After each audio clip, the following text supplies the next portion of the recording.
I'm really enjoying us having intro music now. It's fun. I feel like blood flowing. I feel like you and I are the only ones that actually, really take advantage of that, element of our shows. Yeah, I feel like Ben might only tap his foot, maybe. And he definitely wouldn't let anyone see it. No, not at all. Not at all. But that's besides the point. Welcome to the MLB Strategy Show, Wednesday, July 29th. How is July almost over already? This should be like the trade deadline. It's insanity.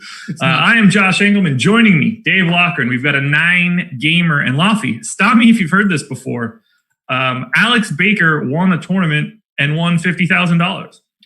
Yeah, we had one of our viewers, and I will actually preface this with, I get where you're coming from because a lot of people think that, even though it's not true. It was like, the Awesemo tools are amazing. They really are a game changer. But let's be honest, the real reason Alex is winning is because of his bankroll. I promise you, many people have lost a lot of money with a similar bankroll trying to do what he does. When you have to consider, you're putting 150 in, sometimes less. I think yesterday the one that he won, the 66 is that. I think what max entry might be like 49.50, 77. So it's a smaller pool but still, that is so unbelievably difficult to do, especially multiple nights in a row, man. So congrats again. I'm tired of saying it. Yeah, it's also, he didn't acquire his bankroll by picking it out of a tree. He got his bankroll from being good at DFS. Yes. It's a self-fulfilling prophecy. Yes, he's able to enter these contests more because he's won so much. Mm-hmm. That's how this works. It didn't just, he doesn't just acquire money and then all of a sudden he can play DFS. No, he won and got better and now is the number one player in the world. Also, another shout out, KCMO24 took down 100K on FanDuel straight out of our Slack. Shouted us all out, including me, as the first name listed out of all of us. How much did he know? $100,000. Woo! Yeah. Damn, dude. Congrats. Not too shabby. It's got to be nice to wake up with an extra $100,000. I'm assuming that's KC, Missouri, Josh. I don't know, man. Why? It just makes sense. Maybe his name's Mo. But I would think Kansas City, Missouri. He's just all about his city and state. I think he's going to let us know. I mean, he said he watched all 3 shows yesterday, so I think we'll find out. Full-throated endorsement of Kansas City, Missouri right there. But, man, what a big win. That's awesome. I would love to wake up with an additional 100,000. I dropped the screenshot to Jordan in our run sheet of Alex's lineup. Went with Merrill Kelly, Patrick Sandoval, Francisco Mejia, Pete Alonso, Adam Frazier, Jeff McNeil, Fernando Tatis, J.D. Davis, Trent Grisham. By the way, another 0 in his lineup, and Will Myers. Unbelievable. Can't make it up. Truly craziness. By the way, he says Kansas City, baby. So nailed it. What can I say? I don't want to give you credit for anything. You don't have to. I've already given myself credit. That's fair. Yeah. Merrill Kelly, Patrick Sandoval combo, that worked out quite well. The J.D. Davis 23-pointer, not going to be a problem. Pete Alonso, 31% owned, chalk, 4 points. Blech. Trent Grisham, 0. And yet, Alex is printing 50K off of it. Let's see. Let me grab KCMO's lineup from FanDuel. Would be nice to hit on that. Merrill Kelly at the top. Anthony Rizzo, Herner, Rendon. Had to have the Javi Baez double dong. Castellanos, Ohtani, Trout. Wow. Yeah. On DK. I have, Jordan, I have that other graphic up for scoring for the main slate. Alex's top owned stacks, Kansas City and San Diego. KC again. Yeah. Not great, though. 39 fantasy points as a group. The big stacks you really needed, Mets and Angels. Angels are what hurt me. When I went to bed, things were looking good, and then the Angels became the highest scoring stack. So things looked less good after that. Wasn't a great set of dreams for me. But yeah, you wanted to have the Angels. That was the top stack for you last night on DK. Yeah, and we talked about don't roster Trout as a one-off at that price. Was that a one-off for KCMO? No, he had Ohtani for sure and Rendon. So 3-man. Oh, he had Rendon too. Okay. Yeah. I was going to say because Trout did not do much. No. Didn't matter. No, nor did Pete Alonso. The two biggest pieces of chalk on FanDuel were both relative busts. It's crazy to take down that much money with, paying a premium for those guys. But that's baseball, man. You can have cheap guys, $2,500 on FanDuel. 3 of them end up crushing and, you go on to win. So that's awesome. Let me say something, though. Yeah. I forgot how much I hated the effect that errors have in baseball games. Sure. Dude, from a sports betting standpoint and a DFS standpoint. Sports betting lost 2 bets yesterday on an error. That was, wouldn't have happened. At least I don't think it would have. Ended up, getting a little excited, winning it all back and more on the Giants Padres. But just you look at somebody like Kyle Gibson, right? I'm not going to even pretend that he was super sharp, but he had 0 earned runs yesterday. He would have been out of the first inning with 19 or 20 pitches, ends up throwing 33 because they heave one in from the outfield to third base, trying to tag him third, nowhere close. Runner advances to second. Then you have an error and 3 runs score. Baseball is one of those sports that can be very frustrating like that. Not a fan. There's nothing you can do. Errors are going to happen, but it is. Sometimes it'll go your way. Sometimes it won't. Yesterday it didn't go my way. Is there a reason we don't look at turnovers the same way? Is it just because they're more frequent?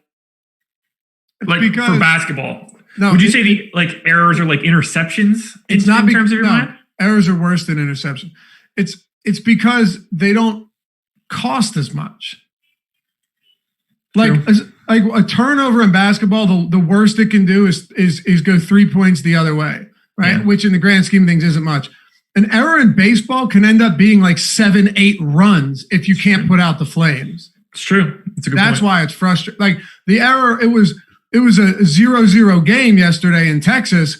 That error was the cause of 3 runs. And that's really significant because even if your pitcher doesn't get charged with them, his pitch count gets run up through the roof. His chances of winning go through the floor. It's definitely a unique wrinkle in DFS because a single error can be a world of difference and a world of hurt. I do hate that earned runs are a scoring category in DFS. I find that to be really annoying. I think it should just be runs. Really? Yeah. For pitchers? Yeah. No way, dude. No way. No way. If you have 2 outs and then 2 errors are committed in a row and then 3 runs score, or let's say you have 2 outs, bases loaded, error, 2 runs score. Now you got runners on first and third, another error, another run scores. You're telling me the pitcher should be charged with that? Yes. That's crazy. Okay, so here's a question for you. Crazy. DraftKings scoring versus FanDuel scoring. Do you think you should lose points for hits allowed? I'd be okay. You can make a case. You can make a case, and people will probably freak out when I say this, that, you can't really control hits. Is that outside of their control? Should it just be strikeouts, walks, and homers? I guess, but when it comes to runs, like a good pitcher can work himself. This is the thing. Pitching is a super intricate position, right? It's nuanced. You can walk a batter, then you can hit a batter, and then you can strike 3 batters out, right? Like a good pitcher knows how to get out of jams.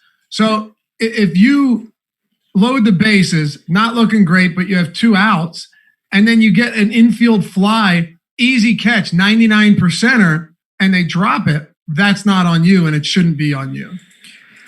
I guess. I don't know. I'm team don't make stats extra weird. And I'm okay with that. I just don't think you can earned runs being 95% of all runs. Just make it runs and make it easy. No, I'd be way more tilted if that happened. I'd be so frustrated. FanDuel scoring for me all day over DraftKings scoring for pitching. But FanDuel still earned runs. Yeah, well, no one's ever going to change that, unfortunately. But you know, it's a problem. I'd be fine with that as long as it's the way it is and not earned run and not any runs. It's got to be earned runs. And then you get into those weird situations with like pitcher throwing errors and stuff. Nonsense. Yeah. Truly nonsense. I've always said it makes no sense that a passed ball is considered an error and the run is not. Or passed ball is an error. But an error on a pitcher, say you get a grounder to the pitcher, right? He boots it or he throws it into the dirt to first base. Runs score, say 2-run score. Not charged to him. But a wild pitch is not an error and the runs are charged to him. Both of them are technically errors. Well, one isn't considered an error, but they both should be errors on the pitcher, Josh. If there was one thing in baseball I would change, it would be that. If you're gonna not charge a pitcher for an error, like throwing the first or second, then you shouldn't charge him on a wild pitch. Totally agree. That's just weird scoring. I don't know. You know what? Like sometimes it matters because you don't want those things to happen when you like paid up for a pitcher, like it's Walker Buehler. But sometimes it's better if you just don't have to worry about paying up at all. And that's what you can do at SuperDraft because you don't have to worry about salaries. You just have to worry about multipliers. What a terrible transition, but I'm going with it anyway. That's okay. Yeah, sometimes you have to. If you're looking to play at SuperDraft, highly recommend you go to superdraft.io and use the promo code Awesemo10, AWESEMO10. You get $10 on your first $10 deposit or more. You get $20 on your first $100 deposit or more. You don't have to worry about salaries. You can pick anybody at all.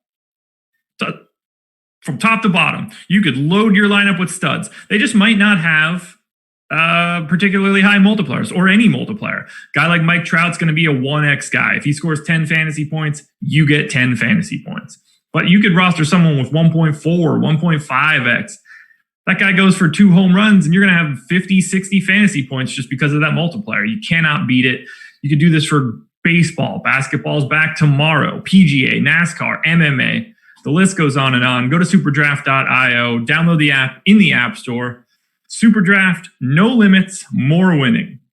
Ooh, wow, I'm getting roasted. Yeah, SuperDraft. I'm getting roasted in chat. Frank asked if we were talking about Gibson because he came in late. I already said, Frank, he wasn't sharp, but he had 0 earned runs and they screwed him in the first inning, so he would have gone 6. Why would unearned runs count against a pitcher? They gave up runs. I don't care that someone else made a mistake, like someone made a mistake and the inning keeps going on. Oh, come on, man. Let's move on. That's just a bad take. Yeah. It's truly irrelevant to me. The earn run percentage of runs is like 95%. It comes into play very little, oddly enough. Not last night. Not last night it didn't. Mike Szymanski, though. How are hits random? Because they are random. Would you say on a small scale, but not across the course of a season? Do you know what I mean? Like on a game-by-game basis, hits feel very random. But across the course of 32 starts for a pitcher, you're going to see that begin to balance itself out. You should, but in the grand scheme of things, a ball in play is up in the air for whether or not that's going to be a hit. And the pitcher has essentially zero control over that. Okay. Yeah. Home runs, yes. Especially 5 years ago. There's probably a little bit more detail now. For anyone actually wondering about this, that's the reason BABIP is in play. That's why people look at FIP, a pitching statistic that does pitching, does not include hits whatsoever aside from home runs. Yep. No. I agree with you that there's a lot of randomness to hits, but you still can't charge the pitchers with that, because if you get into a scenario where, like I said, there's an error and then there's like 3 errors in an inning and it turns into 8 runs, you can't. That doesn't work. We should start we should start taking points away from quarterbacks when their defense allows points. So truly, here's why I don't care. You hear me? What? we should start taking points away from quarterbacks when their defense allows points in football. If we're going to go here's the difference. I don't care if we're adding up runs or earned runs because I don't think that any of those things are all that interesting outside of runs that came from home runs. Like, I only want to count hits, or I only want to count strikeouts, walks, and home runs anyway. So I don't really care if we're allocating runs to pitchers, whether they're earned or unearned, because I don't think they should even be part of the equation. All right, last thing, and then we're going to jump into these games, right? Yes. If a batter hits the ball, yes, dropped in the outfield, like just dropped, not even, not even a question, clear error, and the bases were loaded and 3-run score, does he get a 3-run? Does he get 3 RBIs? Sure. But no hit? Or do you give him a double too? I hate all baseball scoring. I would remove everything that makes it sort of weird. Okay. Fielders' choices, infield flies, sacrifice flies, but not sacrifice hits. All that nonsense is just dumb. All right. Let's go. Hate it all. Just don't see why you would want to count home runs, but a hard hit double off the wall shouldn't count. Yeah, so as weird as it sounds, because it shouldn't. The home run is inside the pitcher's control based on statistical data. Hits, not so much. All right. You know the deal. Where's it at? It's time for our quarterly plug of Tango Tigers, the book. Hold on. Pirates and Brewers. You ready? You got it? I always have it. There you go. Tom Tango. I know it's in here somewhere. I never remember where it is. It's the greatest. It's the best baseball analytics book you'll ever read in your life. Absolutely. All right. Pirates and Brewers. Pirates, 3.9 run implied total. Brewers, 4.6. 58% chance to win for Milwaukee. Joe Musgrove going for the Pirates. Brandon Woodruff for the Brewers. And the real question is, can Christian Yelich get a hit? He went, and the numbers here were kind of tough to get. I was looking around and I found an article where someone said they did the work. He hit like 2 for 36 in those summer camp games, or 3 for 36 in those summer camp games. And usually you wouldn't think anything of it. But when you're coming back from, blowing out or shattering your kneecap, I can't help but at times think maybe something's going on. He did homer, right? He's got 1 home run. Outside of that, Christian 1 for 23. 1 for 22. Yeah, 0 for 4, 1 for 5 with a homer. 0 for 4, 0 for 5, 0 for 4. He's got, I'm telling you right now, I don't think players get off to slow starts, Josh, but oftentimes that's because they're just putting balls where players are, and they're just missing. He is struck out twice or more, multiple times in all but one of his first 5 games. If I'm Christian Yelich right now, I can't say I'm not at all worried, but I'm not Christian Yelich. Maybe he isn't at all worried. But to me, as an outsider looking in, it does look kind of straight. You have to admit, with the strikeouts included in this, and super soft contact when he does make contact, tappers out to the pitcher, that is not Christian Yelich. That's not the guy that hit like 44 home runs in 120 games or whatever last year. No, this is a guy with 1,000 OPS in his last 2 seasons, with an OPS to start this season of 269. Crazy. I can't look. I know in DFS, Josh, you want to get there before the trend, right? Like you want to create that trend. You want to get there at the start of something. I can't pay that much for Christian Yelich right now. No. And maybe you should against Musgrove. Maybe I'm just completely wrong, but that 5,900 on a guy that looks like a shell of himself coming off of a shattered kneecap, or was it broken knee? I don't even know what you would call it. It concerns me. Well, it doesn't concern the public, evidently. 42% owned on FanDuel, 38% on DraftKings. Christian Yelich is the chalk hitter of the day on FanDuel, and he is second to Salvador Perez on DraftKings. So it doesn't seem like anybody cares that he is hitting 0.45 to start the year. Right. And I'll tell you who's not going to win the MVP this year. Well, that's the conversation we had back a couple weeks ago. You can't be taking guys that are favored against the field by such a wide margin like a Mike Trout, because all it takes is 7 games and you're out of the race, unless of course you go insane. But he's 1 for 23, and like I said, it was 2, 3, 4 for 35 or 36, but it was really, really bad in those summer camp games. So it has carried over into the start of the season. And I will, with a guy like Christian Yelich, no matter how good he is, very expensive. There's a lot of other great batters on this slate. I'll take the wait and see approach here, man. It's not like basketball where you're taking a wait and see approach with Giannis Antetokounmpo and he goes out and rips off 80 and nobody else on the slate is capable of doing that. In baseball, other players are capable of having these big games every night and they don't have to be the same caliber. So now that we've hit on Yelich, let's circle back to Musgrove and Woodruff. Musgrove 5% owned on DK, Woodruff 10. Neither guy getting much love on FanDuel either. You seeing anything here for either one of these pitchers? I'm not terribly enamored with either guy. Paying down for Musgrove is always a thing that I end up looking at slightly. Don't really like targeting the Brewers. What say you? I'm a big Brandon Woodruff fan.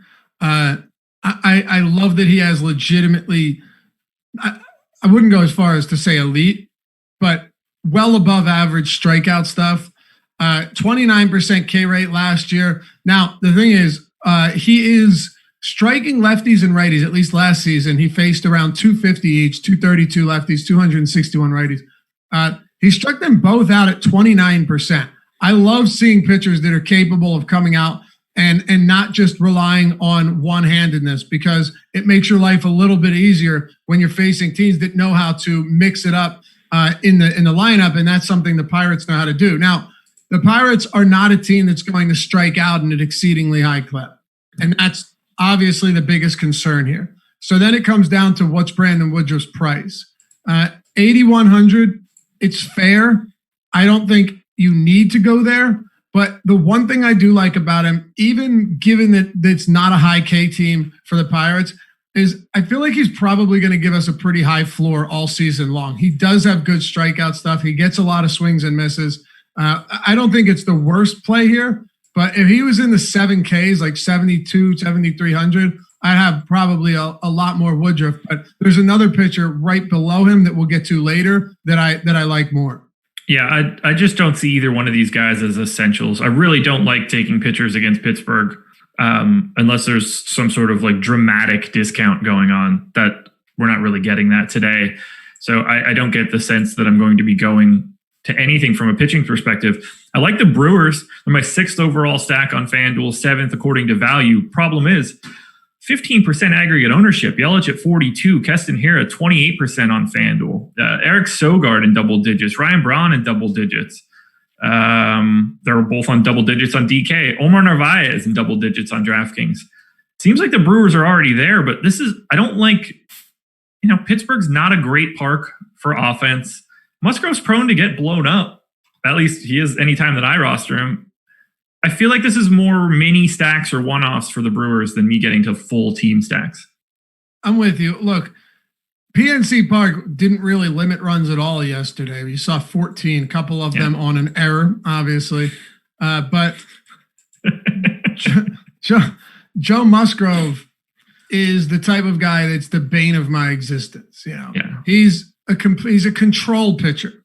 He's not flashy. Musgrove's the type of guy that if he's not sharp, he's going to get crushed. Yeah. Because Musgrove's the type of guy that half the time when he is sharp, he's going to get crushed. Yes. So it was nice to see him with the 7 strikeouts last time against St. Louis, but it's not exactly something that you can rely on. In that game, in his first start, as a matter of fact, his only start, he had a 12% swinging strike rate. He had 11.9% swinging strike rate last year. Actually, Josh, Musgrove has been at 11.4 swinging strikes or higher in each of his last 4 seasons. So he does have that. But isn't that what you say? I said I would not have expected that to be the case. Very surprising, right? I would have put him around 9% if I had to guess, right? Yeah. 9%, somewhere around there. Yeah.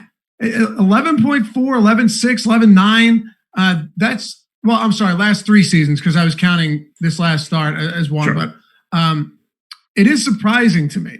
So I guess there is some element of upside there. This is where I think maybe there's a little something here. If Christian Yelich really is, like if we believe that there really is something wrong with Yelich, right? And he struck out 9 times in his first 23 plate appearances. It might be 11. Does that make somebody like Musgrove potentially interesting as a tournament option? Because I know Yelich is just one hitter, but he is a very important hitter. Pretty close to Mike Trout in terms of looking at a lineup and being like, shit, I don't want to roster a guy because you got this guy and this guy in the lineup. Is there something to be said there for maybe Musgrove being cheap enough? Yeah, so that's the problem. I think that I'm going to end up with a lot of Musgrove on DK if this slate holds from an ownership perspective. We have Garrett Cole with essentially no ownership. Charlie Morton is reasonable in the teens. Even DeGrom's chalkiness at 33% isn't all that problematic if Musgrove is only 5. Heaney picking up the monster ownership right now, 7,900 on DraftKings, 45% owned. That is likely the big pairing there, DeGrom, Heaney. So you can pretty easily drop down to Musgrove and have a lot of savings for some bats, i.e. potentially the Yankees. Agreed. I like the value for Musgrove at 5,500 or 5,300 rather.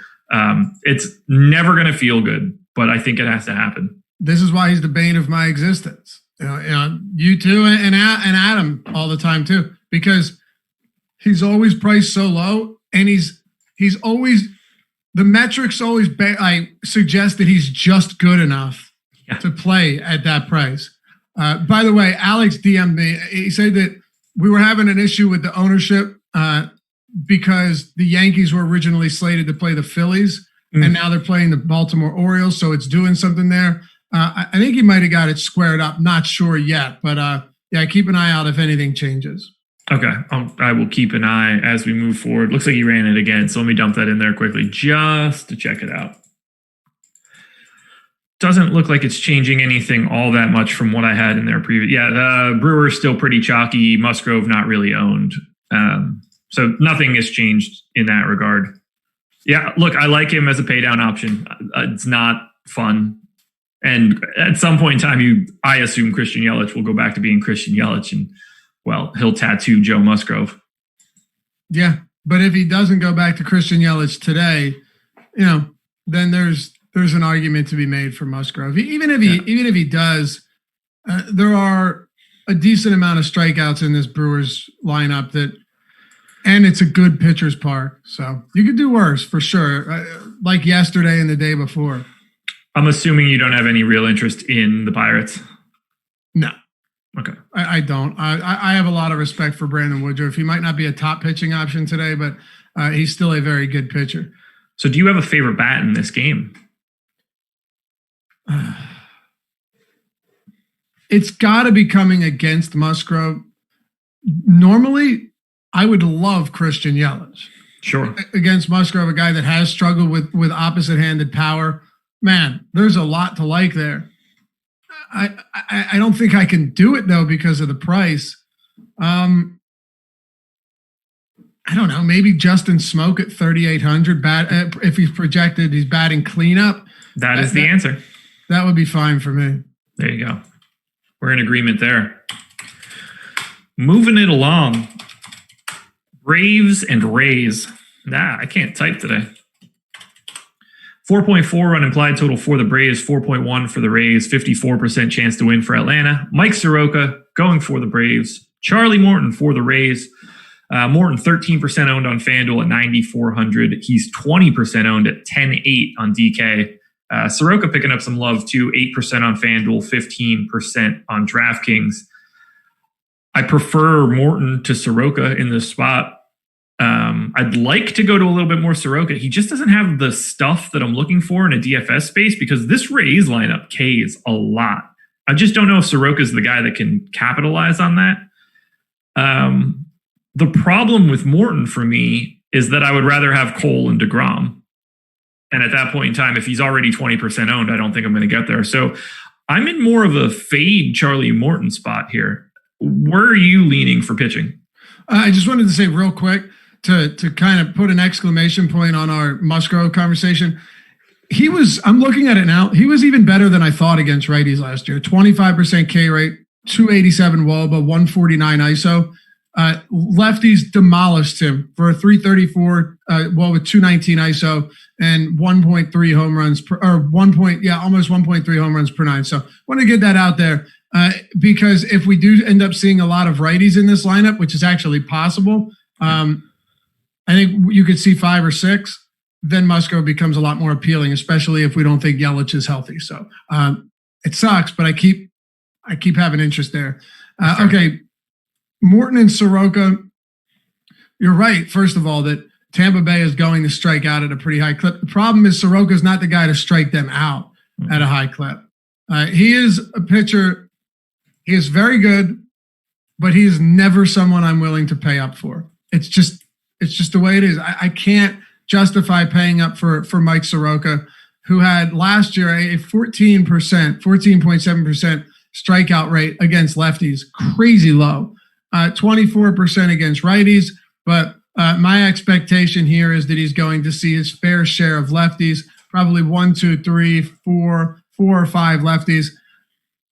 That maybe more actually, 1, 2, 3, 4, 4 or 5. That I can't do that. Just 9.5 is just way. I'd rather go Woodruff at 8,100 over Soroka at 9,500 for sure. And I'm not even that high on Soroka or on Woodruff. Charlie Morton's a tough one because this is a Braves lineup that scares me a little bit. And it was only one outing for Charlie Morton, but he got absolutely walloped against Toronto. I should actually look into see if his velocity down. Yeah, velocity down quite a bit per Cantor 33 in premium Slack. Let me see. I'll tell you right now. 91.8 fastball, down from 94.4 last year. Hold on. That's a lot. That's a lot. Yeah, I'm showing cutter down, curveball down across the board.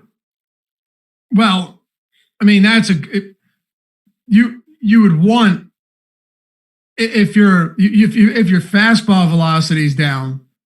I'm not as worried about your breaking stuff or your off speed stuff being down, but the sinker, the 2-seamer is down 3 miles per hour. Yeah, and 4-seamer from 95 to 92. So it's only one start, but I'll fade that all day long. I mentioned I was very worried about Carlos Martinez seeing a decrease in velocity. He was all over the map, man. He's throwing 90, then 91, and he hit 95 once, but he was sitting 92, and he got crushed. So decrease in velocity is a very real thing, and it's a very real problem. I'll stay away from Morton against Atlanta. And in all seriousness, maybe Atlanta ends up being a really good contrarian stack here if Morton's velocity is, in fact, going to hurt him. They should be virtually unowned. Yeah, even ignoring the velocity change, I just simply would rather have the other two more expensive pitchers. So this works out perfectly. I guess I could, I have the Braves 11th, 14th in terms of value. So I'll probably get a little bit just because of Charlie Morton's ownership. I don't get the sense that it'll be a lot. I really think that this game is mostly just an avoid for me. Acuna is getting some love on FanDuel at 3,900. I don't think that that's wrong. Choi, probably my favorite hitter in the game if he's leading off for the Rays. But I think this is just a stay away. 8.5 run implied total. Soroka's a solid pitcher. He's not someone that I desperately want to target against either. He's just not appealing from a DFS perspective. If Morton's velocity is I think I just want to be not in the Atlanta Tampa Bay game at all today. And that's fine. But if you're going to end up getting Braves in your lineups, it's going to be because you're making manual adjustments, because Charlie Morton's not going to, or at least a lot of them. Charlie Morton, if you're not accounting for the velocity dip, he's a very good pitcher. Yeah. So if you are accounting for that and it's something you think will have an impact, make that decision on your own. If you think Charlie Morton's velocity, the drop was real last time out and it's going to hurt him and it's concerning, then I would recommend making those adjustments on your own. But that's a decision you have to make, because neither myself or Josh can tell you whether or not the velocity is still going to be down, and we can't tell you whether or not it's going to have a lasting impact. But my guess is, if it is down, it's going to have a lasting impact. I just don't know if it's going to stay down. So, that's a judgment call. Yeah. Any interest in raise bets? No, Soroka's awesome, dude. He, as far as run prevention goes, Mike Soroka is really, really good. Right?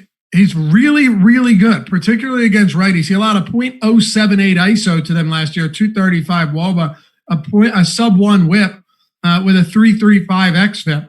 Against lefties, he's not quite as good, but he still doesn't allow power. So, I'm very, very I'm very standoffish when it comes to rostering bats against Soroka. He's your perfect, just complete stay away. Stay away from the bats, stay away from him, and everything will be okay.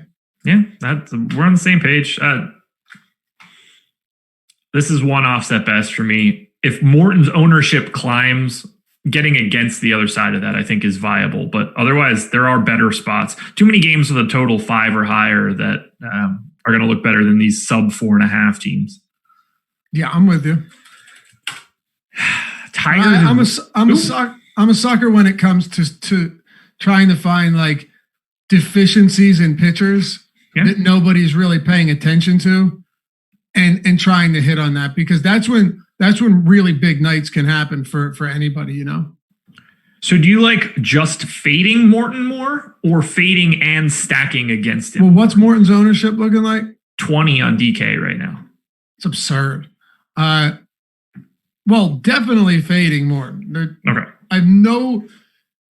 Look, there's 2 reasons. 1, I'm worried about the velocity. 2, it's not like I'm saying, God, if Morton's velocity was up, if everything was okay, this would be a splendid matchup. It's not. It's still a Braves team that, doesn't strike out above a league average clip.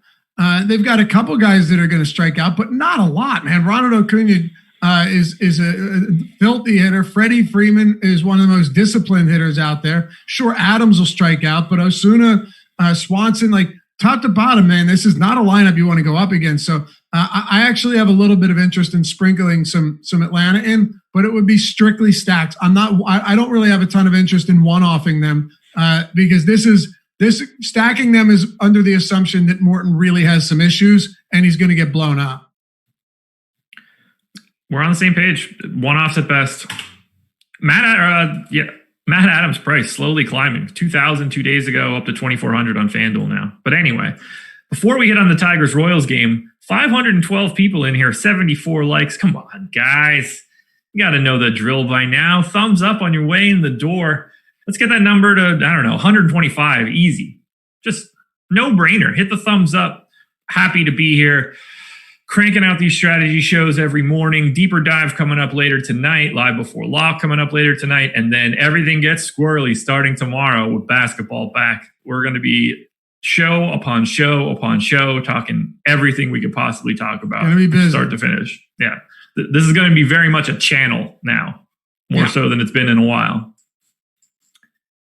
Tigers and Royals. 5-run implied total for the Tigers, 4.5 for the Royals. It's Matt Boyd against Danny Duffy.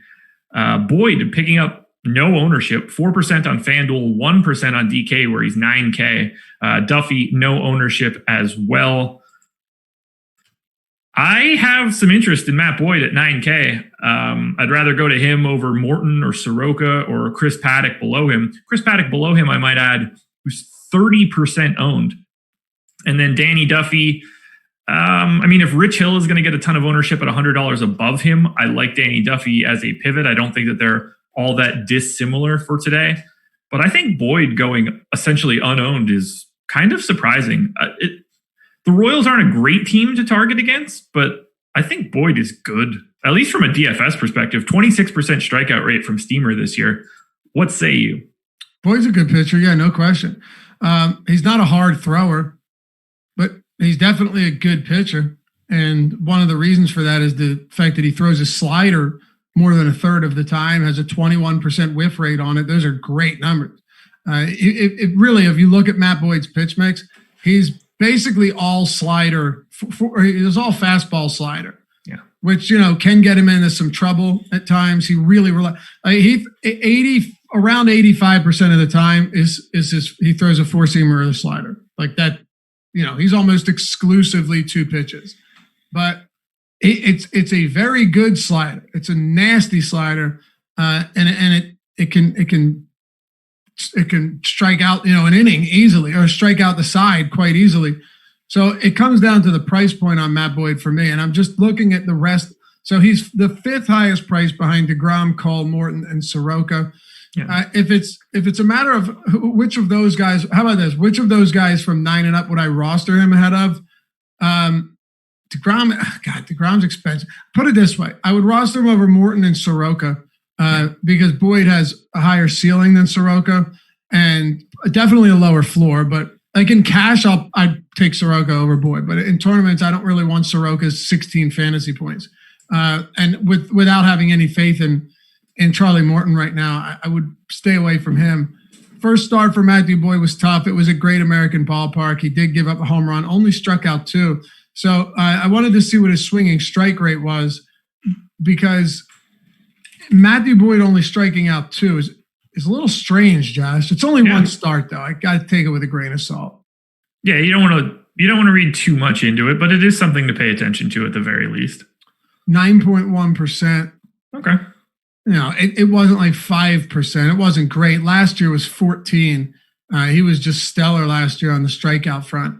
He's definitely not a top option of mine today, but if I end up getting some Matthew Boyd, I'm okay with it.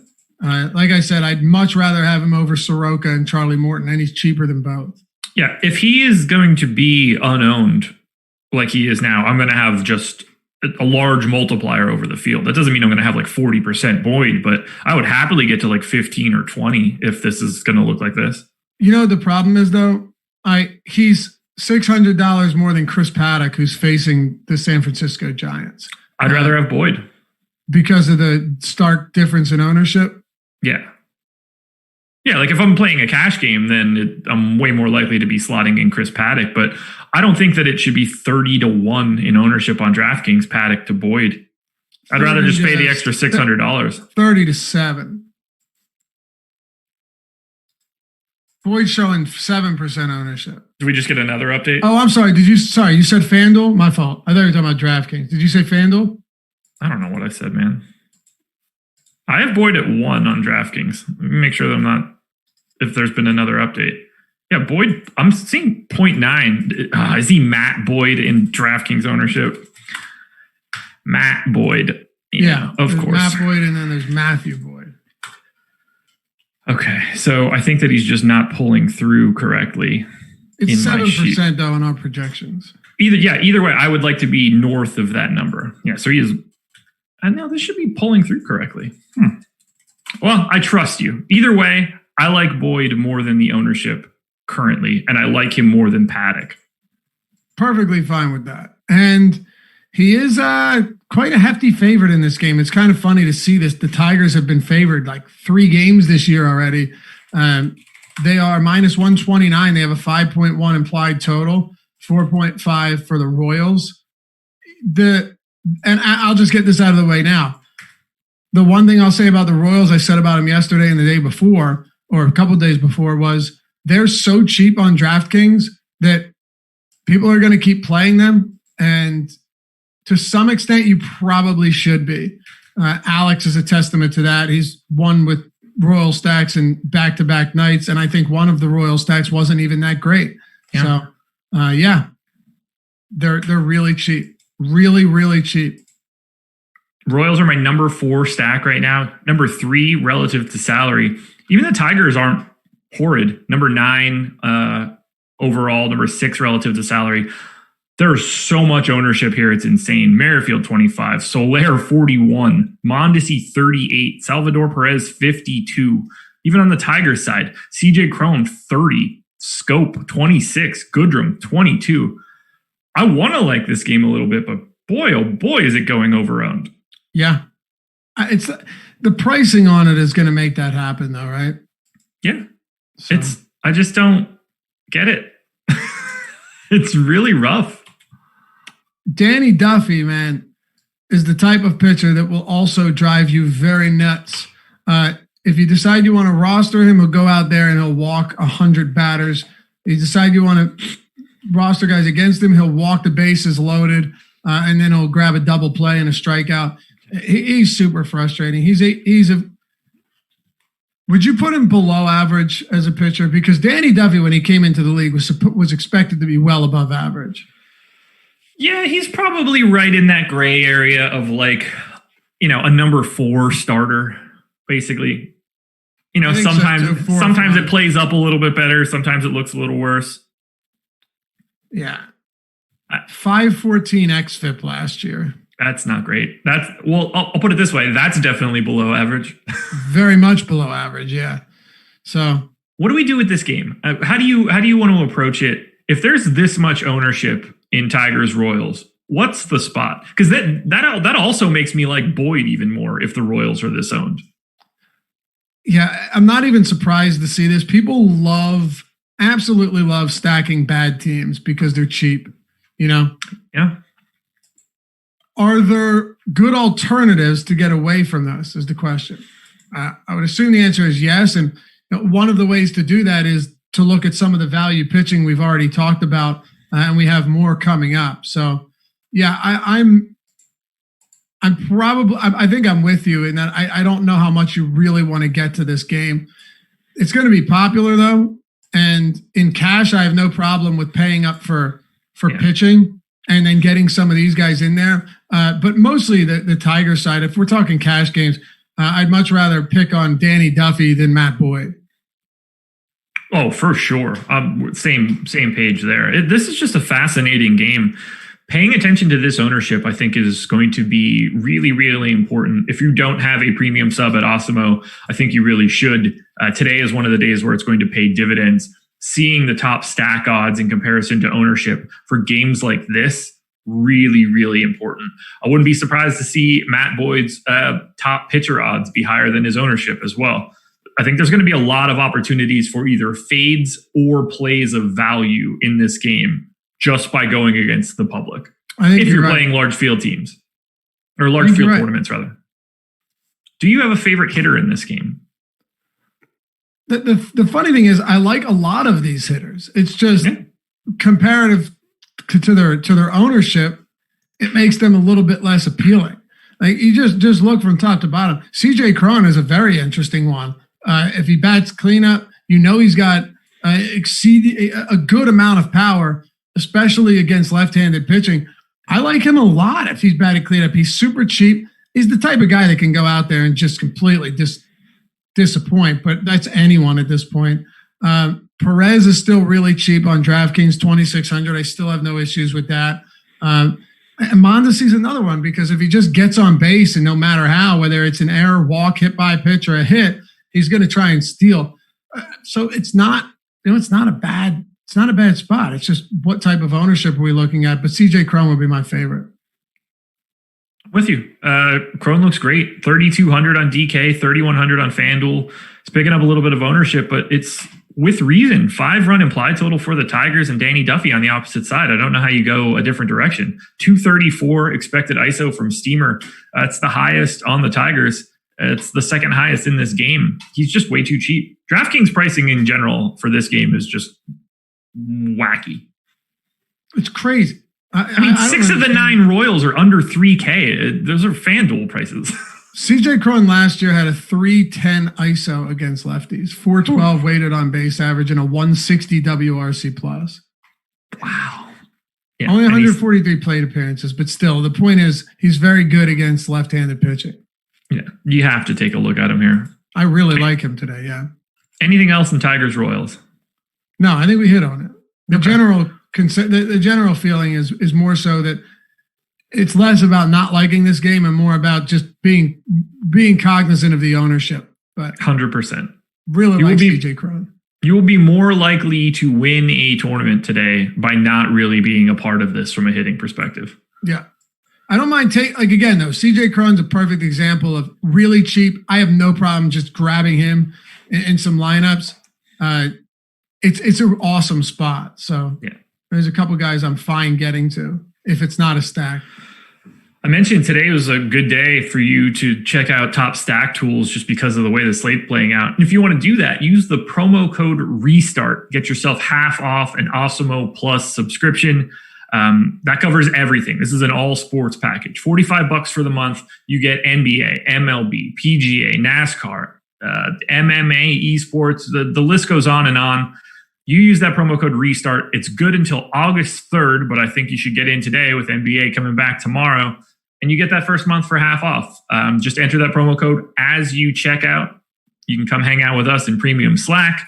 Check out all of the premium content we have to offer behind the paywall, projections, tools, ownership, rankings, all sorts of stuff. Lineup builder. We got a ton behind the paywall. Come check it out. Again, it's good through August 3rd.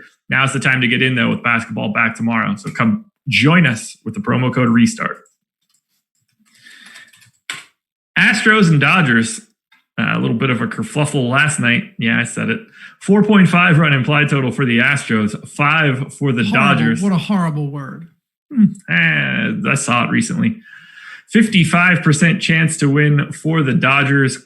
Christian Javier going for the Astros. Dustin May going for the Dodgers. No real ownership coming in here except for Christian Javier at 8% on DK at 6,600. Admittedly, I don't know much about this guy. Looks to be more of a reliever in the past than he was a starter, although he was like 50-50 in the minors last year. Decent strikeout rate, huge walk rate. I don't get the sense that this is a guy that I want to try to pay down for when they're facing the Dodgers. I would rather get to someone like Dustin May, but he's 7,300. That just seems totally useless on a day like today. Pitching's not here for me. I don't want either side of this. How deep can Javier go? I don't know. I gave him 4 innings. 4? Yeah. Against another team, I might consider it if he was a little cheaper. His strikeout stuff is filthy. Yeah. You know, I think he struck out last year like 35% of hitters. Yeah. Or actually, I think 36 or more. Yeah. Crazy strikeout numbers from this guy.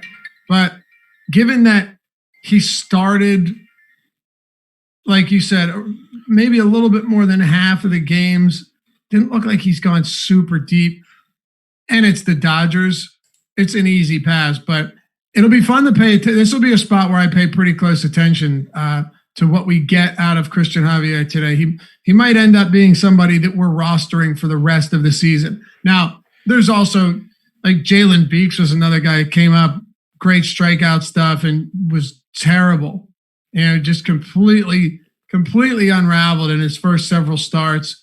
And I could run, and he's a lefty, sure, but I could run off a list of a ton of guys that had great strikeout stuff come up and it never really materializes. But these are the type of guys I like to pay attention to for sure. That said, no interest in pitching on either side. Yeah. By the way, Christian Javier per FanGraphs prospect report for this year, number 6 prospect, 55 fastball, a 60 curveball, no real aggressive third pitch, a 50 slider, but no command whatsoever, 35 command. It's good for fantasy. Might not be great for the Astros. Exactly. You're going to see that a lot.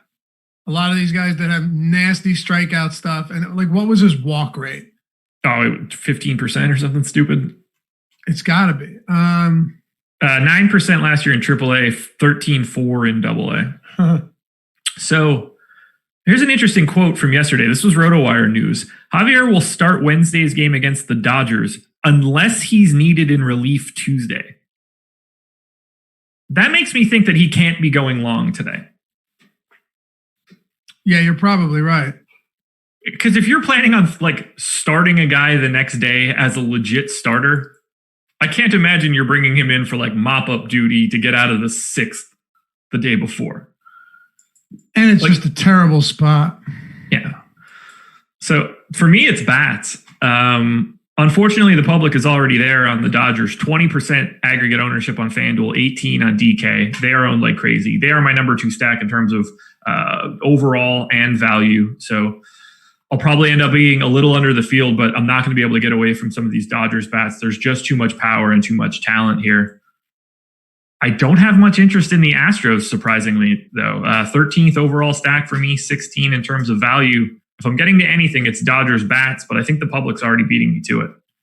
It's funny because this Javier guy did not give up any home runs at the minor league level. Now, that isn't to say that the Dodgers aren't going to come out there and blast him. It's very, very real possibility. But it is funny to see it, like a lot of ton of strikeouts, a lot of walks, not a lot of home runs.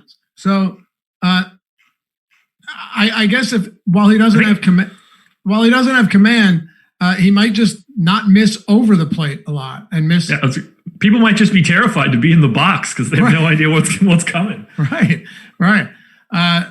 He might just miss outside of the strike zone. I don't know. But you come into a spot like this against, arguably the best team in the league to make your first start. Well, you might start coughing up some home runs.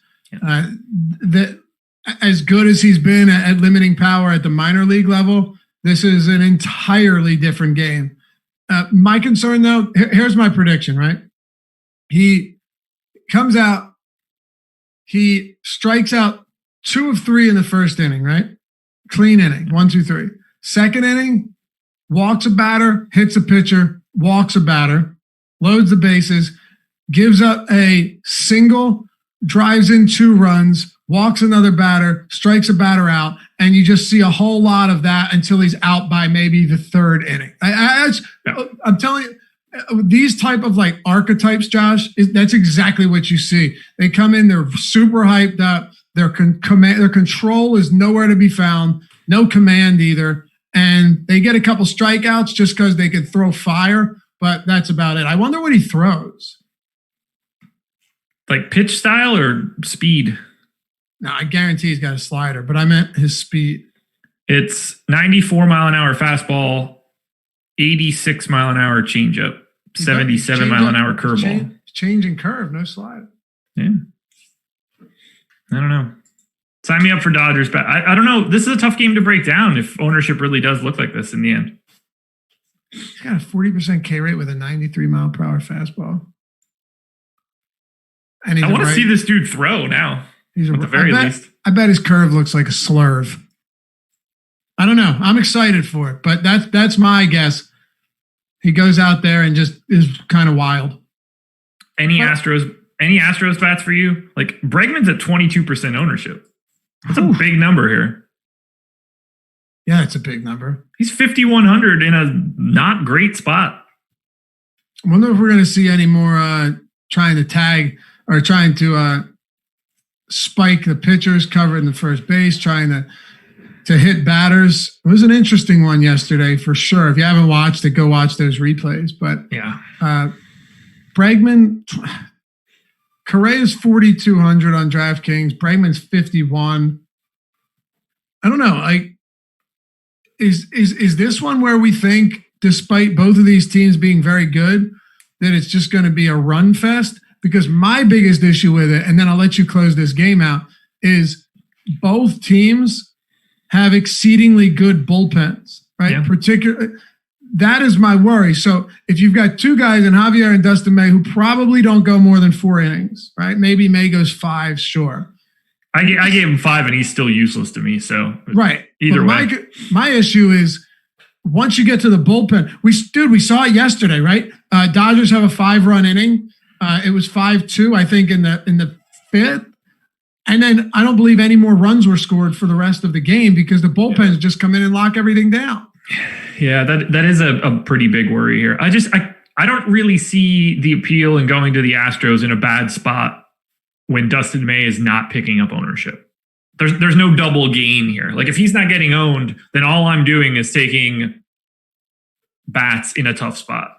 I'd rather get both sides of that equation. So for me, it'll be Dodgers bats, a bit less than the field, and that's really all I'm going to have coming out of this game. I'm with you. And seriously, even once you get Dustin May out of there, then you have to contend with that bullpen. I'm just not really interested in it.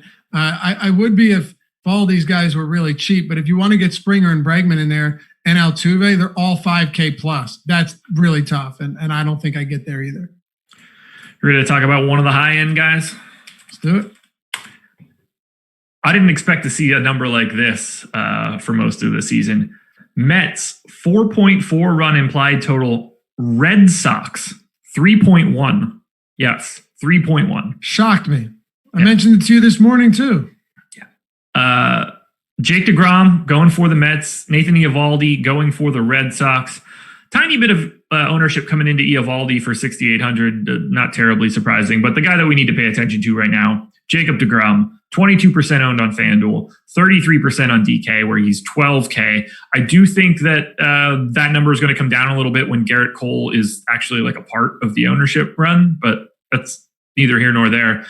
I guess the question would be, how do you feel about DeGrom in relationship to Cole and Morton? And how do you just feel about DeGrom in general in a spot against a team that doesn't strike out all that much? And that is, even though they have a 3.1 run implied total, is actually good. DeGrom is very expensive. He is very expensive. 12K on DraftKings, 11.2 on FanDuel. No multiplier on SuperDraft as to be expected. And it's still Boston. So I guess the big question here is, no matter how good Jacob DeGrom is, and we've seen him do it before, so I promise you I'm not trying to discount what he's capable of doing. But is it worth running him out there at 12K? I'm telling you right now, and I have what I believe to be a pretty salient answer here. Same reason I didn't want to pay for Walker Buehler yesterday, and he ended up not going deep at all. Jacob DeGrom threw 5 innings last game, 72 pitches. We know that he was dealing with that back tightness, right, at the end of camp. Yeah. If he threw 72 pitches, what it leads us to believe that he can get up over 100 today. That start against Atlanta is about as picture perfect as you can get for a 5-inning, 72-pitch start. You can't expect, no matter how good he is, to come into a matchup with a good Boston team and go another 5 innings, 1 hit, 8 strikeouts, right? So that is where my concern comes into play pretty heavily, as a matter of fact. Because even if you let him get up to 85, 90 pitches, if I'm paying $12,000 for a pitcher, I'd like to know that he's not limited at all. No doubt about it. So here's the question for you then. And it's tough to read into now. We don't truly know what the ownership is going to look like. Do you think DeGrom is more owned or Cole? Cole, $600 cheaper right now in a matchup against the Orioles. Well, if it is DeGrom, then like Alex said, our ownership's probably messed up there. Cole is not involved. Cole's not in it right now. Okay. Okay. Garrett Cole will be considerably higher owned than Jacob DeGrom, and I think he should be. If he's not, I'll be shocked. What sort of discrepancy would you be looking for before DeGrom is like a better option than Cole? Because obviously the Yankees matchup against the Orioles is wildly different than Jake DeGrom pitching against the Red Sox. There probably isn't a discrepancy. Like if Cole's 2-1 ownership to DeGrom, are you more likely to get to any DeGrom, or who's you the probably Mets still manager need now? more? Luis Rojas? Is that the Mets manager? No, I have no idea. I think it is. It's not Carlos Beltran. No. If we'll say Luis Rojas. Okay. Yeah. Decides to say before the start that, look, he's not limited anymore. He had a little back tightness, whatever. He looked great on opening day. 1 hit through 5 innings, struck out 8. Nothing wrong with him. Then I'm on board. Otherwise,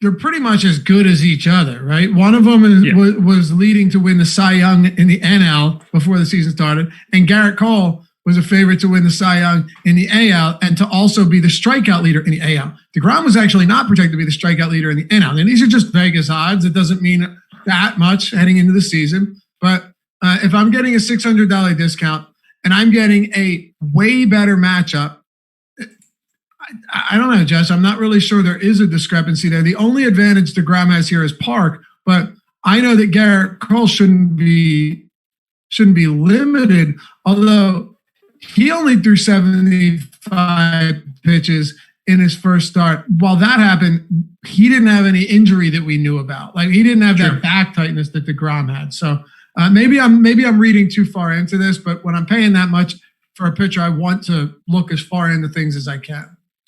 So right now I have Cole quite a bit ahead of DeGrom. Ownership will tell the final story for me, but for right now, if I had to pick between the two, it's Cole, and I don't really have it as particularly close. So that is where I'm at for right now. I don't get the sense that I'll be paying up for Garrett Cole all that much. A little bit more likely to get him on FanDuel where you're only rostering one guy. I could just have a lot of both of those guys and be good to go. But for now, I think I'm avoiding DeGrom and totally avoiding Nady Eovaldi. Just want to touch on a comment from Steven, who is always hanging out in here with us, most of our shows. What's up, Steven? He said you wouldn't pitch Jake if he had health issues. You don't screw around with your number one in this kind of season. Okay, but there's two different sides to that story. Yeah. The other side to that story is, well, we need to pitch him because we only have 60 games, so we're not going to screw around with him. So we'll let him go out there, but we don't want to stretch him out too far to give him too many pitches. Mind you, this game was a 1-0 game or a tied game at 0 when Jake got pulled. 72 pitches after 5 innings, and he was cruising. Yep. So I don't see it as you wouldn't pitch him. I see it as you might treat him with kid gloves throughout the regular season, which is an entirely different story. Yeah, that's all I wanted to say. I mean, I'm heading into this thinking that I can just roster DeGrom like it's normal. Yeah. You have to. But what else could you do? No, I'm with you there. But when I'm stacking him up against Garrett Cole, and if I'm saying both of these guys were treating them as normal, it's still Garrett Cole against Baltimore, man. No doubt. No doubt about it. Not much ownership coming into the Red Sox or, a little bit to the Mets, at least the top of the order, but nothing really coming in for Boston. I don't have much interest in Boston. I don't want to target against DeGrom at all. I assume you don't either. The question then becomes, do you want any Mets bats against Eovaldi? Not particularly, no. This is a game, for the most part, that I don't see myself getting to at all, really. Yeah. I like Nimmo in the leadoff spot. That's about the extent of it for me here. Yeah, even the Mets, the 4.4 run total in the dead of summer. Yeah. It's still not that high at all, you know? No, not at all. There's just not much here for me. No, pay close attention to the ownership between DeGrom and Cole is all I can say. And your Mets hitters in the meat of this order are actually pretty expensive too. So I'm all right getting away from this one. Orioles and Yankees, we were just touching on it. 3.1 run implied total for the O's, 5.7 for the Yankees. That's a 76% chance to win. Adrian Wojnarowski pitching for the Orioles. Garrett Cole going for the Yanks. We don't have... You got both of their last names wrong, which is very impressive. What did I say? I don't know, but it wasn't right. Wait, I got Cole's name wrong? No. You called him Adrian... Say it. Wojnarowski. Yeah, I'm just fully calling him Woj. No, but that's not what Woj's name is it? Yes. Wojnarowski. Really? Yeah. I thought it was Wojnarowski. That's what I just said. Wojnarowski. I don't know.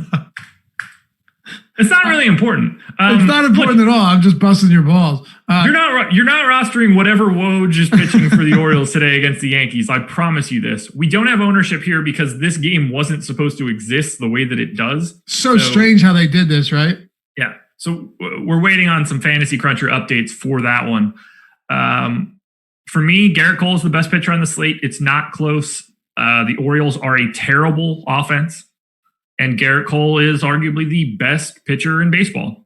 He's 11-4 on DK, 11-7 on FanDuel. I assume he'll be my favorite pitcher so long as he doesn't pick up like 70% ownership. I don't have anything to add to that. At all. I have nothing to add to that.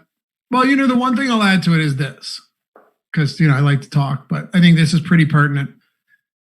Josh, the one thing we're probably going to see a lot of is Garrett Cole lineups with Royals and Tigers stacks. Yeah. like we're probably going to see quite a bit of that. So if you can find ways to get a little bit different there, it's probably a good idea. But would you agree that people paying up for Cole here are likely going to go to some of these cheap options, which happen to fall in that Royals-Tigers game again? Yep, that's going to be the optimizer play. You're going to get Cole in probably Heaney, and then as much of the Royals-Tigers game as you can get. Yep. Now, what's even more ridiculous in all of this slate is the Yankees. They are my number one stack overall. They are my number one stack in terms of value. Their prices are fully broken on FanDuel. Almost everybody is expensive on DK, or at least in the fives. But for the first 7 hitters, I am in. I want all of the Yankees. And I probably don't even care where the ownership comes in. I just want these dudes in my lineup. It's like an all-star team against whatever the opposite of an all-star team is. Yeah, man. And the 90 degrees at first pitch at Camden Yards. Yeah. Oof. Stan might have 11 home runs today. Or 11 strikeouts, knowing him. But I'm with you here. Dude, Wojciechowski or Wojnarowski had 2.33 home runs per 9 allowed to lefties last year. And he faced 171 of them. Now, I get it. That's not a ton, but it's also not facing 30 of them or 40 of them. He saw a decent amount against righties. He had an ISO almost above 200, 191, 1.44 home runs per 9, 5.35 xFIP, 5.91 xFIP against lefties. Maybe he's figured something out. And if that's the case, we're about to find out. But I think you're right about this. Ownership on the Yankees at this point might not even matter. He is not particularly good at all.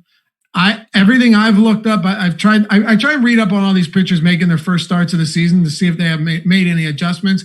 And then I go back to see if they're continuing them or if there's any adjustments pitchers make that we didn't know about. It's a good way to try and keep everything compartmentalized.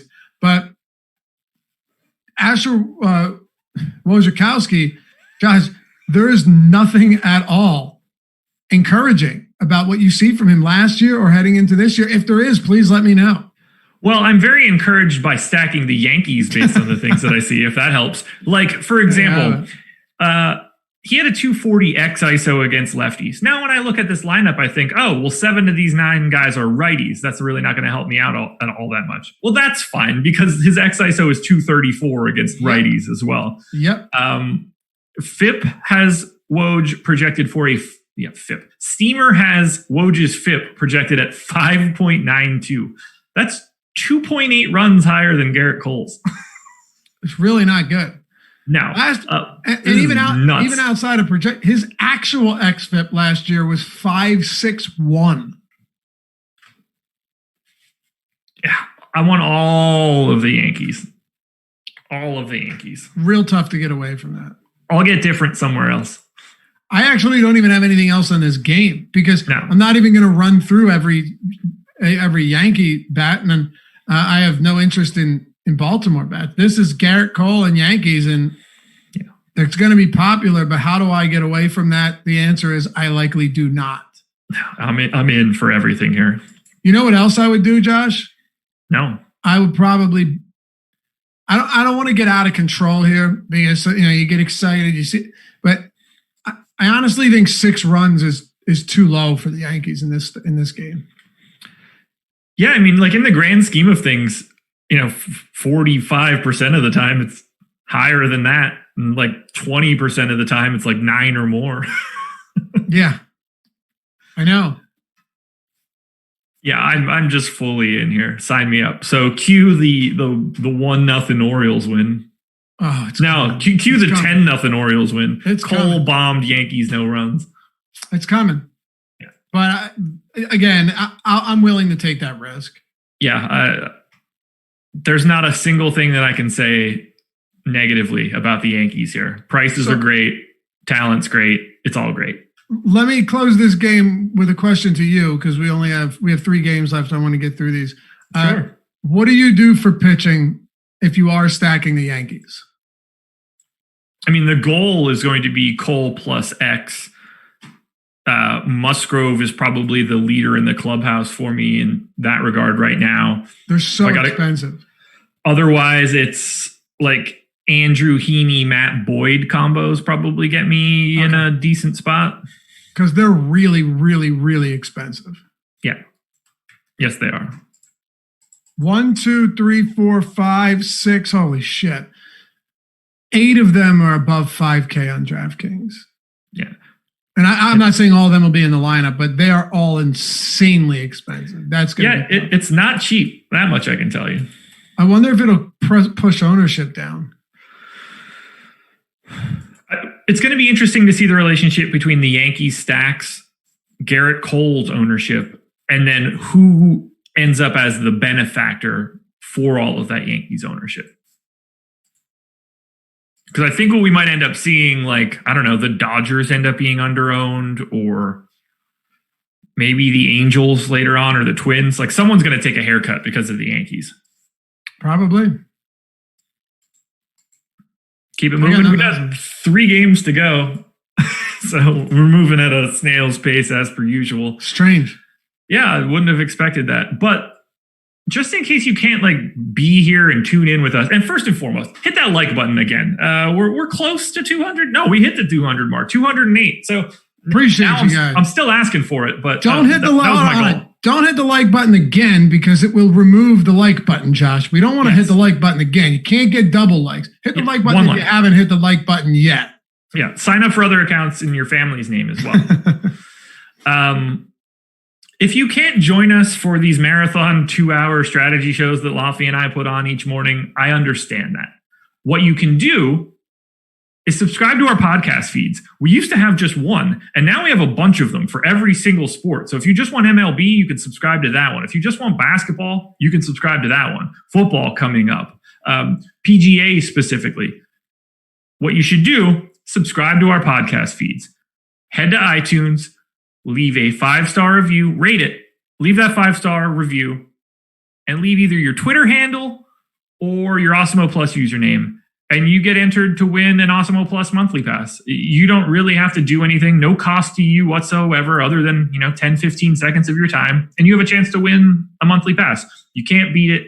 All of our shows show up on our podcast feeds. We got the early bird coming out overnight, give you a quick look when you wake up in the morning of what's going on.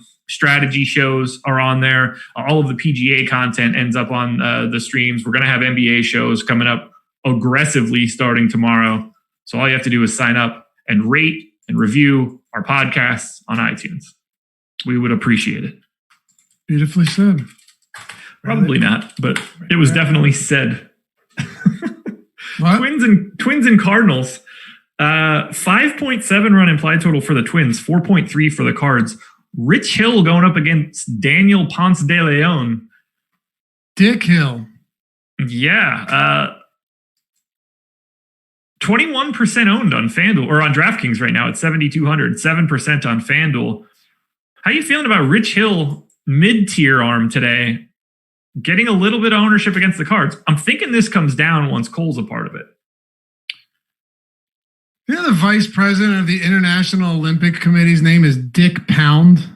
Yeah. You did know that? Oddly enough, I did know that. It's kind of weird. But anyway, I digress. Then to digress too. Dude, Rich Hill got scratched because apparently not Dave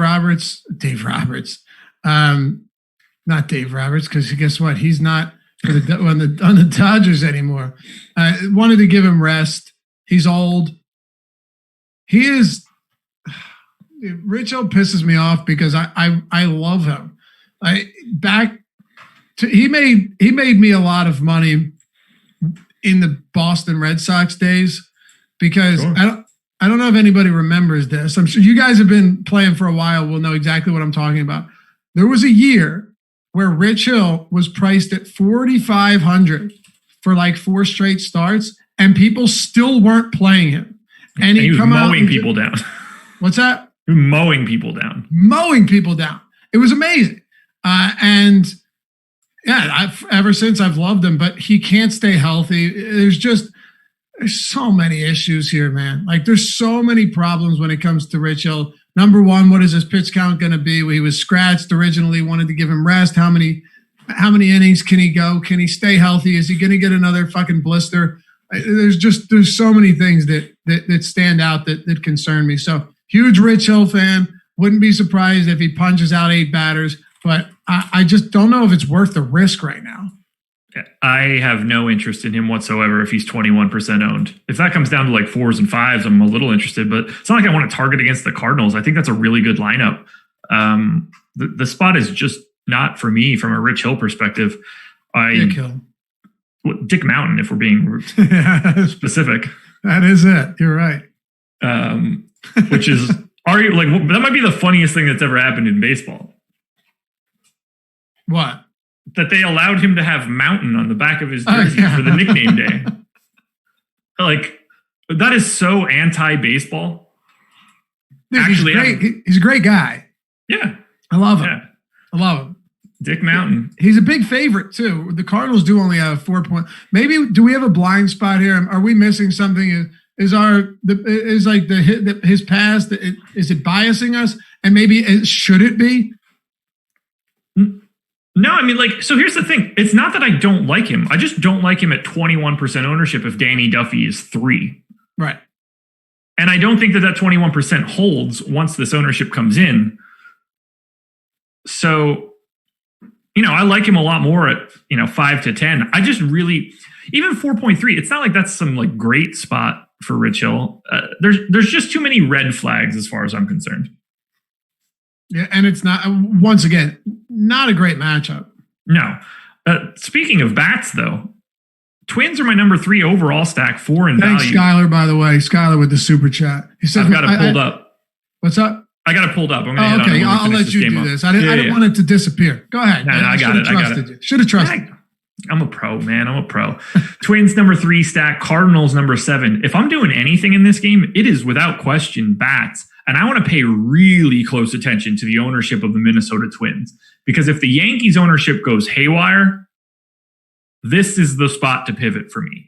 You're still getting massive power. You're getting everybody at basically $1,000 cheaper than every other Yankee as you work your way down the lineup. Comparable run total. This is where I want to be. If the Yankees ownership just blows through the roof, I think the Twins become the natural pivot of high top stack odds, maybe not as much ownership. Okay. I'm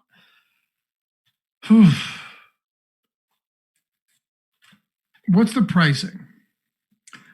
Kepler 41, Donaldson 42, Polanco 38, Nelson Cruz 44, Eddie Rosario 41. You could roster everybody here. Easy. Everybody's like $1,000 cheaper than their Yankee counterpart. Okay. Yeah. I can get on board with that. Oddly enough, Miguel Sano and Mitch Garver are your most expensive bats here. Yeah. Craziness. And Mitch Garver, yeah. All right. I'm on board. You sold me. Yeah. When you're good, you're good. Yeah. They're my number 3 right now. You're lucky. I have a sneaky suspicion that the ownership doesn't come in. Or if I'm lucky, it does come into the Twins, and that just makes the Yankees more appealing. Right. Ponce de Leon's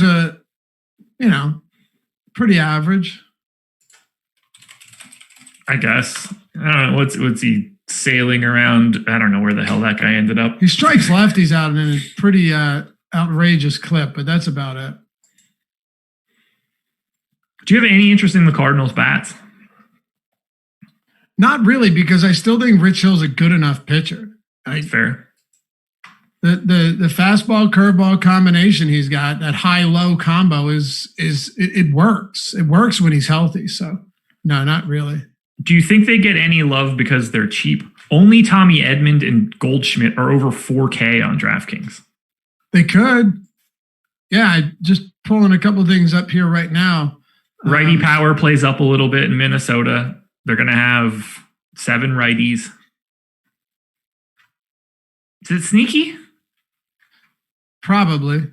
Easy to stack. Maybe an alternative to like going to Royals. You go to the Cardinals instead. Their run totals aren't all that different. And Rich Hill is 40 now. That's an old Dick Mountain. Yeah, you know what? And by the way, Josh is the same way as myself. We'll never just say a contrarian stack is good because it's low owned. You know, Yeah, no. You have a lot of people that be like, oh, low ownership on this team. I specifically, I said it earlier, Tampa Bay. I think Mike Soroka is very, very good. I don't want to play him, but I don't want to play the Rays. Maybe they go off, maybe they don't, but judging by what we know, they shouldn't. And there's a bunch of teams like that. This game does feel oddly set to just erupt in the right conditions. And I think there's a good possibility that we could have that today at Target Field. So you honestly might be right. And a good thing too is we don't really know what Rich Hill is going to look like. Last year, he faced 182, 84 righties, and he allowed north of 200 ISO with 1.84 home runs per nine. So he definitely did struggle a bit as righties went. And a lot of times, aging lefties are going to have those same issues. So if it's a heavy righty lineup, yeah, I could see that being the case. Now, I will say this much. I know this might not be the appropriate method, but I really don't want lefties against Rich Hill. He's virtually unhittable against lefties. Unless you think he gets knocked out in the first couple innings, I'd probably rather stay away from left-handed bats. I have no issue there. It's as of right now, it's only Carpenter and Colton Wong, and I don't have any problem going to Colton Wong if he's leading off. Even if it's lefty-lefty, I think that getting those extra potential at-bats offsets the splits. All right. Carpenter I can get away from, I guess. Now, circling back to Skylar's question and Super Chat, really appreciate the Super Chat. Favorite stacks on SuperDraft at first glance? I've got two. One of them's in this game, Minnesota Twins. So you're looking at Cruz doesn't have a multiplier, but everybody else you're getting 1.2x or higher. Kepler 1.2, Sano 1.2, Eddie Rosario 1.35. Twins would be the first place I'm looking. Second place I'm going to look at, we haven't gotten to yet, but that would be the Angels. Mike Trout, 1.1x multiplier. Yeah, you heard that right. Mike Trout isn't flat one. Love getting to Trout there. Wow. You can get Upton at 1.4. Rendon is 1.15. They have a 5.4 run implied total. So Twins and Angels would be the two teams I'm looking at on SuperDraft. Okay. I don't know what the multipliers are on the Braves, but I do think given their very low expected ownership, if Morton's got some issues, I'm on board with that. I know they're not 1x. They're like 1.25 for the best guys. And Acuna 1.2, Freeman 1.25, Ozuna 1.25, Ozzy Albies 1.3. Looking good. I like it. Two to go. Giants and Padres, 3.4 run implied total for the Giants, 4.5 runs for the Pods. It's Johnny Cueto. It's Chris Paddock. We got to start with Paddock. Cueto's not picking up any ownership. No one's going to be surprised by that. Paddock's at 12% on FanDuel and 30 at DK. Again, we don't have Cole in here yet. This is going to change a little bit, but 8,400 for Paddock against a pretty crappy Giants offense. This feels like a pretty good spot. Great park. All signs point to Paddock being solid. Feels like Paddock's more of a cash game option for me, though. Yeah, I'm actually somewhat okay with him in tournaments, too. Sure. I know he's going to be popular, but it's just a fantastic spot. It really is. He threw his changeup 40% of the time in that first start of his. Through the four-seamer 53% of the time. The reason I mention that is because when you look at Chris Paddock, you know that he's got a very good change. And the more you want to throw that in the fastball alone, if it works, it works. But to have a 14% whiff rate on your four-seam fastball last year, or I'm sorry, I think it was 12%, which is still really high. Yeah, 12% whiff rate on your fastball and 18% on your changeup. He can get strikeouts. These aren't elite numbers. He's not an elite strikeout guy, but he's definitely better than Mike Soroka. He's better than a lot of guys that are going to be priced similarly to him. Is he as good as Woodruff? No, but he's got a much better matchup. So I like Chris Paddock here, no question. And I'm okay with him having some popularity because he's good enough to get it done. He finished last season with a 27% K rate. Those numbers are good enough for me. Yeah, I think it's a little easier to get a bit different even if you have Paddock, just because that $8,400 price tag opens you up, depending on who your second starter is, that you have enough money to find something different on the hitting side. On FanDuel, he's 9,700. He's the third most expensive pitcher. I'm just not interested. I'm either going all the way up to Cole and DeGrom since I only have to roster one, or I'm dropping down to someone like Boyd for an extra 1,300 or Andrew Heaney for an extra 2,600. Yeah. So I think he's in no man's land there, but I really do like him on DK. I can't imagine not wanting to get to Paddock. Love him in a cash game scenario. I'm not getting to him at all. I wouldn't get to him at all on FanDuel either. He's 1.55 on SuperDraft. Love it. Love it. That's hard to avoid. solid. This is in San Francisco. That's as good as it gets. Yep, at Oracle Park, you're not going to beat that. So that's the thing.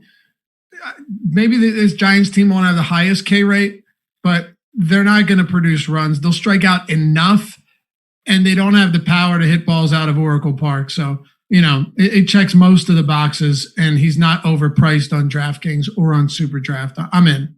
Padres bats. I guess, but this is really not a team that I envision myself getting a whole lot of. It's not. Johnny Cueto actually didn't look bad in his first start. That was against the Dodgers.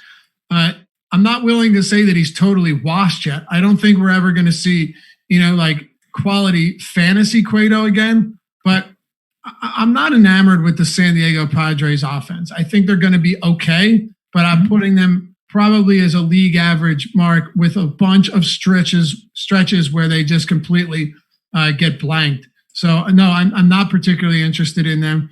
And the same thing we said about Paddock. It is a very, very good pitcher's park. So Johnny Cueto is going to have some reinforcement there, making it a lot more difficult for these guys to manufacture power, at least home runs.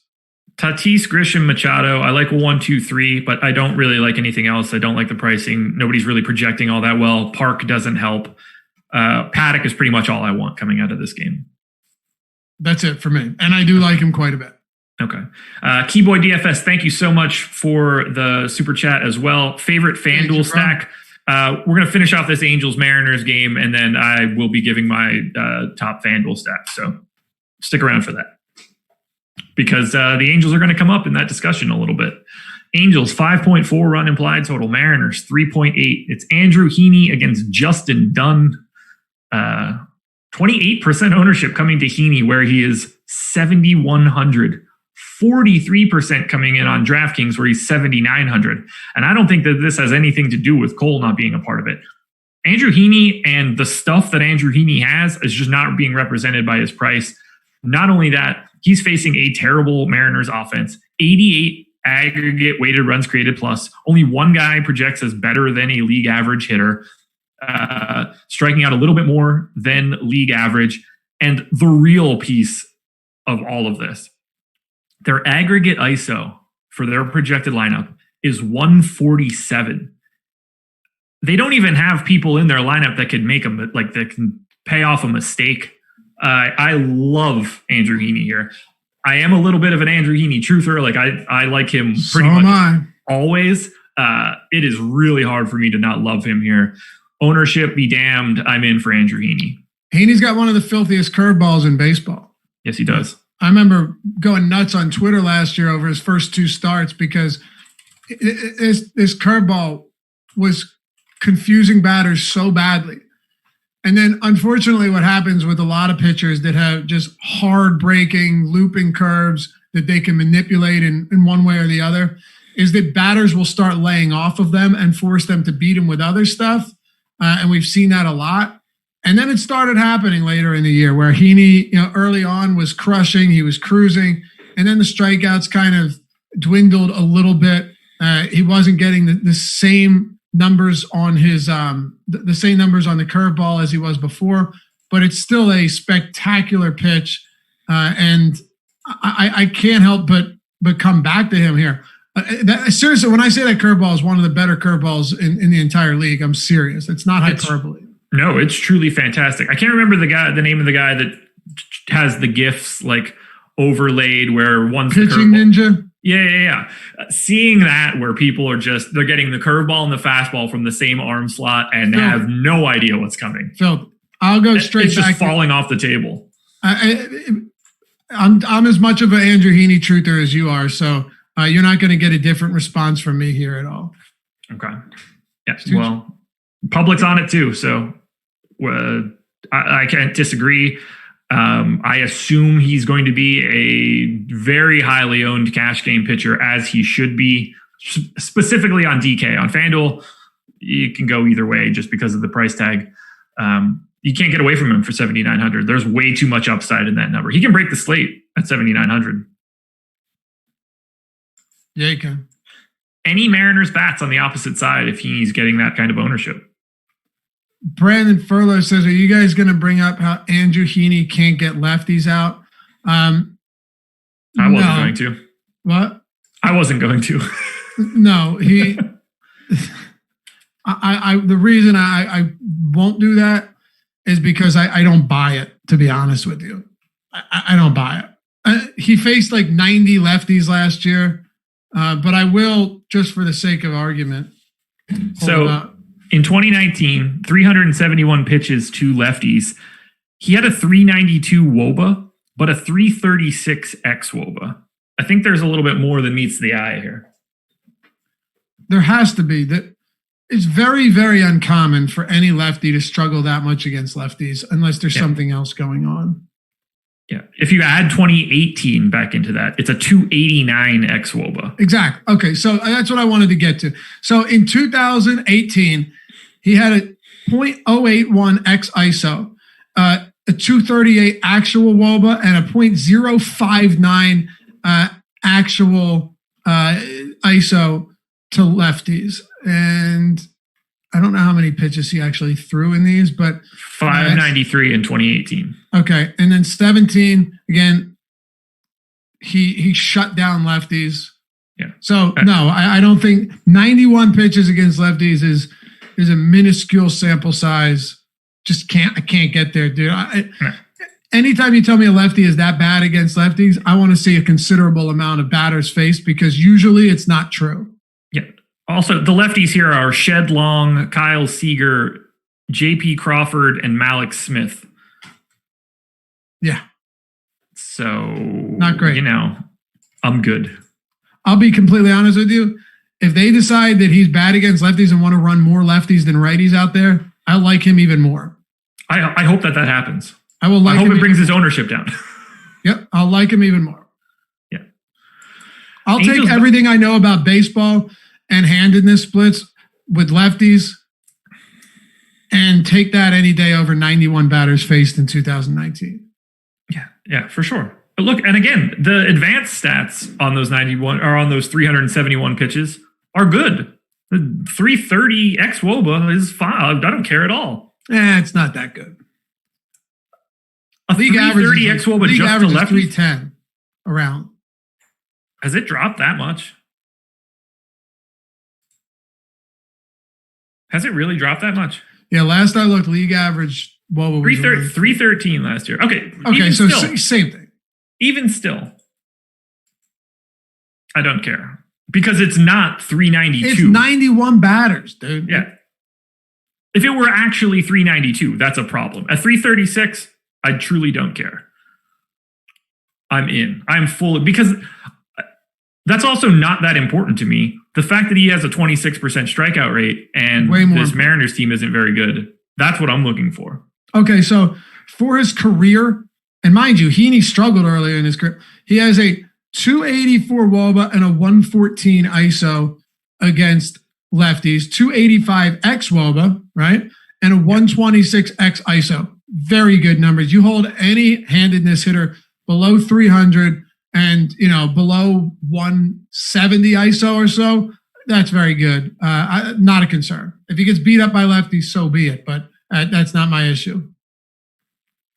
Angels bats rank 5th for me, 8th in terms of value. Mike Trout being 6,200 is some wild stuff.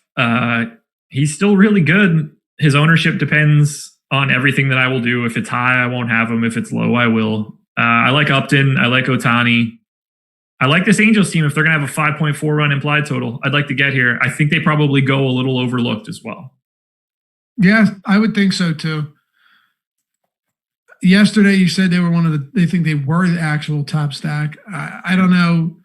I don't know how long this guy goes, Justin Dunn. He's their 6th starter, but I'm not particularly worried about it. Very high total. 5.8 for the Angels. This park is better for hitters than it was just a couple of years ago. So that works for me. I like that. I'll probably get to some of that as well. You see that other super chat we got? I did. Sorry, I just got a message. All right, man. 11:45. We're coming in at the same time. Yeah, no complaints. No complaints. The people are here, man. Bang these out. Get out of here by 11:45. 650 people here, 257 likes. If you haven't hit the like button yet, be sure to do that. We would love it. Circling back to Keyboy DFS's favorite FanDuel stack question. As of right now, I have the Yankees on a completely different stratosphere than every other team on FanDuel. So it's Yankees for me right now in terms of just raw overall upside. If I need anybody else, Dodgers, Twins, and Royals would be the next 3 on my list in terms of upside. All right. And then got 30 seconds to speak on pitchers for the 2-game short slate. My degenerate self would appreciate it. Cheers, boys. Thank you to Chris Hames for that. Thanks, bud. I'm pulling it up right now. Hold on. So am I. I haven't looked at it at all. Not even a cursory glance. Nope. But there is a pretty big special here. Pretty big early bird special. 2-game early. Lance Lynn, Herman Marquez. Oh, Frankie Montas, Madison Bumgarner. Bumgarner looked pretty good in that opening day start. Yeah. I mean, if he's 6,600. So I believe in Frankie Montas's changes, sitting 97, 98 miles per hour. He struggled a little bit in that first start, but he also struck out like 4 of the first 6 batters he faced. He had some command issues. That was against the Angels. This is against a Rockies team that I don't have nearly as much. I don't think they're nearly as formidable here. It's at Oakland Coliseum. Very good for pitchers. I actually could tell you right now, I like Frankie. Just by the way, we're just looking at this now. I haven't dug into it, but from what I know, you like Montas a lot. -150 favorites, a 7.5 run total for the game. For sure Montas top. Okay, dude. Yeah, I hadn't looked at any of that, but just now I'm 3.4 run implied total for the Rockies. Yeah. Montas again made some big adjustments over the spring. Never stopped throwing during quarantine. So Montas at 7,400. Yeah, it's no brainer. What? I still like Herman Marquez there, but I'd rather have Montas. And the Lance Lynn Bumgarner, I mean, that game's a coin flip with an 8 total. I would rather have Montas and Bumgarner than the 2 more expensive guys. Lance Lynn's fastball is so good, though. Like, really is. He is, since he came to Texas, he's become one of the better pitchers in baseball. It's insane. I don't like going up against the Arizona Diamondbacks, but I think you can make a good case for every pitcher on this slate. And I hate to be that guy, man. We appreciate the super chat, but you could probably make a good argument for everyone here. This Texas lineup has looked like dog shit. And they really have, though, Josh. Yeah. They have been utter shit. If you look at how they've produced early on, they've scored 2 or fewer runs in every single game. Not good. But Frankie Montas would be my number 1 because he's 7,400. Fully agree, 100%. He's the best. He's the best option on the slate. I think even if he's the most expensive, and he's not. So, and as bad as Texas has been, things have to turn around eventually. My favorite stack would still be Texas. As bad that works for me. Guys, deeper dive coming up at 5 today. Live before lock at 6. This is the final day before basketball is back. Then we will also have Ben Raza, Jason Roslin coming up at 8:30 p.m. Eastern time tonight. PGA Live before lock for the WGC FedEx St. Jude. Check it all out, man. That's 3 more shows today, and then all hell breaks loose tomorrow with the NBA back. Lofty, anything else? No, that's it. Robert Kahns has low run totals all year in Texas. Just throwing it out there, they do have a roof, and I believe he knows that, but there is a roof there now. Makes a big, or at least I think it's going to make a big difference. I also think Texas is just terrible at the plate right now. But yeah, that's it. Thanks to all the super chats, guys. Thanks to all of you who showed up to watch this this marathon. And everyone that hit that thumbs up, subscribed, hit the notification bell. I can't tell you how much it helps us. So we'll see you back here tomorrow. Josh? Hit those beats, Jordan.